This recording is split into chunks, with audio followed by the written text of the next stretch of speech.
Hi, I'm Matteo, editor of this episode of Synthesis Workshop. In today's Research Spotlight episode, we have the pleasure to present the most recent work of Tong Zhang. Tong studied chemistry in China and moved afterward to Antwerp University in the DAS group for his doctoral studies. Here, he studied difunctionalization of alkenes using red-light-mediated Photoredox Catalysis. After his PhD, he recently joined Gevorgian Group in Dallas as a postdoctoral researcher. Welcome, Tong, and thanks for joining us today.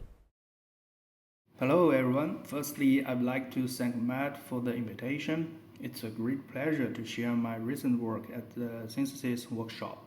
Today, I'd like to give a short presentation on the recent red-light-mediated radioselectivity switch reaction.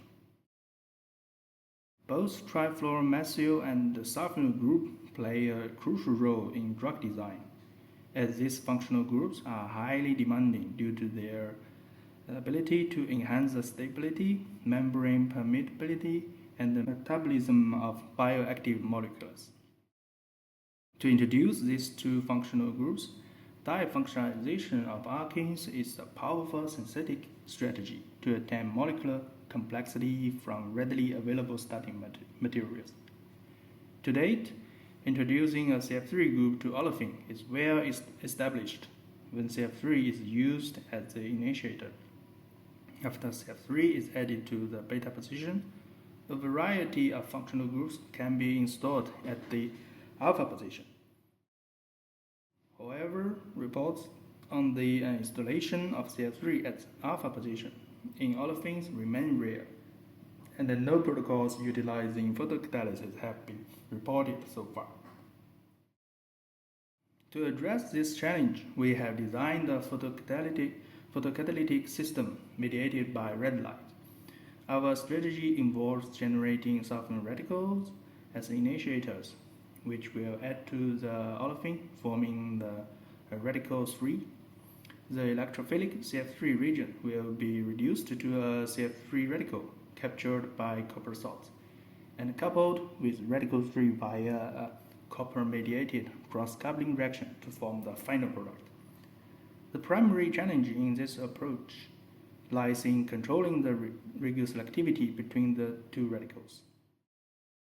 When both the CF3 and the sulfonyl radical coexist, the CF3 radical demonstrated a higher propensity to attach to the olefin first. To overcome this obstacle, we argue to ensure, first, the formation of the CF3 radical should occur to the subsequent formation of sulfonyl radical, which will readily initiate the addition to the olefins. Second, we also argue to utilize the copper source as a catalyst to capture the free CF3 radical, since copper-based salts are well known for cross-coupling reactions by involving CF3 radical.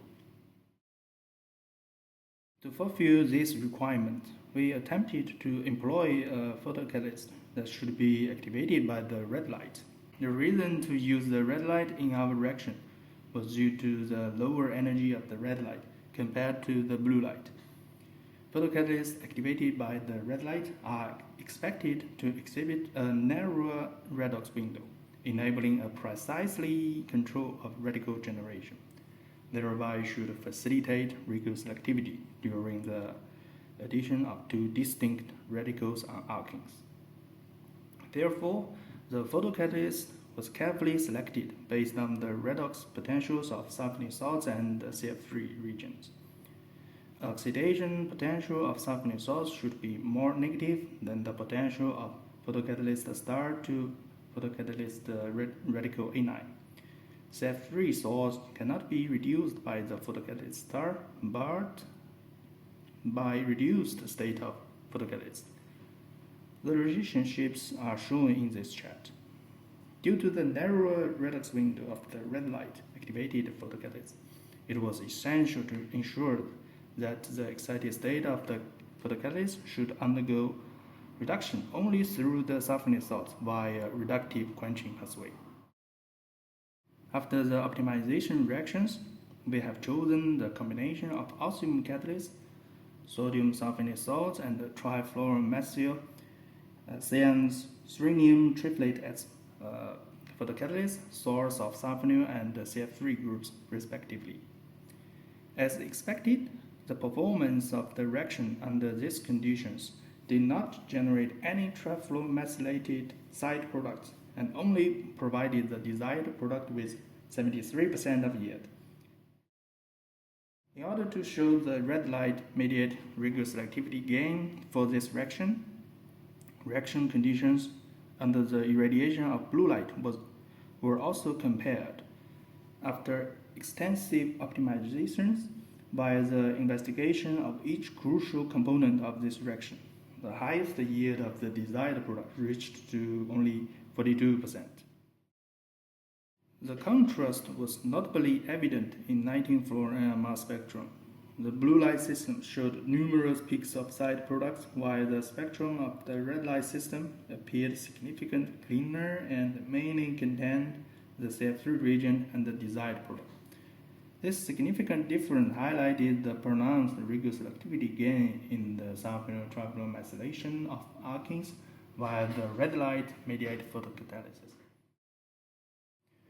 With these optimized reaction conditions in hand, substrate scope is investigated. Both electron-donating groups and electron-withdrawing groups at para, also and meta position showed good yields. Naphthalene worked well. Beta substitute styrene is challenging for difunctionalization due to the steric effect. Under our conditions, beta-methylstyrene and indium worked well. Sulfonate salt scope is also broad. All para-substitute phenolsulfonates worked well and yields up to 96%. Alkyne sulfonates such as methyl and tibu both provided product with good yields. Sulfonate with cyclopropane and heterocycle such as sulfane also worked well. To evaluate the application of our method on complex molecules, a series of drug molecules and natural products derivatives were applied. Under our conditions, these diverse drug derivatives containing a variety of functional groups showed excellent tolerance and compatibility. The results products were obtained in yields from 66% to 88%, indicating high reaction efficiency. To further examine the application potential, our method was used to form one key intermediate for the synthesis of alpenocatamide. In general, alpha-trifluoromethylstyrene derivatives are highly important as synthetic intermediates for the construction of complex fluorinated compounds, which are synthesized through Wittich reaction or via transition metal-catalyzed cross-coupling reactions. However, compared to these approaches, our strategy enabled the direct synthesis of alpha-trifluoromethylstyrene derivatives from styrene, eliminating the requirement of Wittich regions as well as borylated or halide regions in the process to improve the atom economy. Inspired by all these outcomes, we became interested in validating the reaction mechanism of this strategy. We first measured the redox potentials of each component. They are consistent with references and fit our design. The key intermediates were verified by quenching experiments and ring opening reactions. Stone-Warmer fluorescence quenching experiments were conducted, revealing that the sodium sulfonate salt exhibited the highest potential as the quencher for the excited state of the osmium photocatalyst. Furthermore, the formation of copper CF3 active species was also investigated to analyze the possible copper CF3 active species. Virus control experiments were carried out. We proposed the copper-2 CF3 was the active species. With styrene, under model conditions, it provided the product.